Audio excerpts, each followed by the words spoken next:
Hi hello வணக்கங்க. நம்ம இன்னைக்கு எதை பற்றி பார்க்க போகிறோம் அப்படின்னு பார்த்தீங்கன்னா, மிஸ்டர் எக்ஸ் திரைப்படத்தை பற்றி தாங்க. படத்தில் யார் யார் நடிச்சிருக்காங்க அப்படின்னு பார்த்தீங்கன்னா, சரத்குமார், ஆர்யா, கௌதம் கார்த்திக், மஞ்சு வாரியர், ஜெயபிரகாஷ் மித்த எல்லா விதமான கேரக்டரும் வராங்க.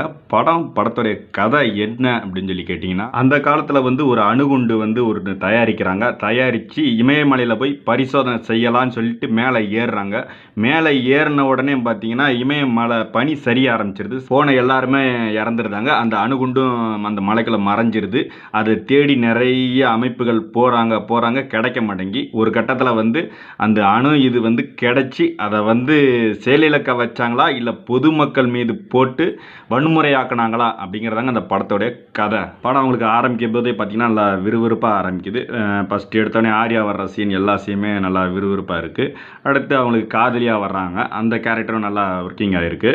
அப்புறம் மஞ்சு வாரியர் வராங்க, அவங்களும் வந்து நல்லா அது கதைக்கேற்ற மாதிரி நல்லா கச்சிதமாக வந்திருக்காங்க. அப்புறம் சரத்குமார் அவரும் கதைக்கு தகுந்தாப்புல வராரு. அப்புறம் வில்லனாக வந்து கௌதம் கார்த்திக்ங்கிறவர் வராரு. அவர் தான் வந்து படத்தில் வந்து நல்லா மிரட்டுன்னு மிரட்டியிருக்காரு. ஃபர்ஸ்ட் ஹாஃப் பார்த்தீங்கன்னா ஒரு சென்டிமெண்ட்டோட ஃபர்ஸ்ட் ஹாஃப் முடிக்கிறாங்க, நல்லா விறுவிறுப்பாக முடிக்கிறாங்க.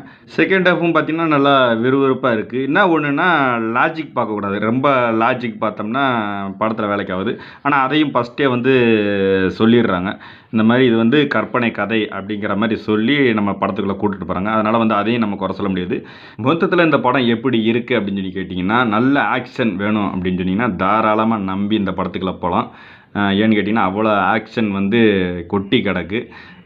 ஒரு அணு ஆயுதத்தை வந்து பரிசோதனை செய்யணுன்ட்டு போகிறாங்க, அது முடியல. அது கடைசியில் வந்து ஒரு கெட்டவன் கையில் கிடச்சி அது பொதுமக்கள் மீது பயன்படுத்தி ஒரு ஊரே நாசம் பண்ணலாமா ஆக்குனாங்களா இல்லையா அப்படிங்கிற வலுவான ஒரு கதையை வச்சு சென்டிமெண்ட்டான காட்சியும் வச்சுருக்காங்க.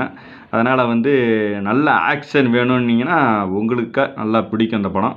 Okay, thank you.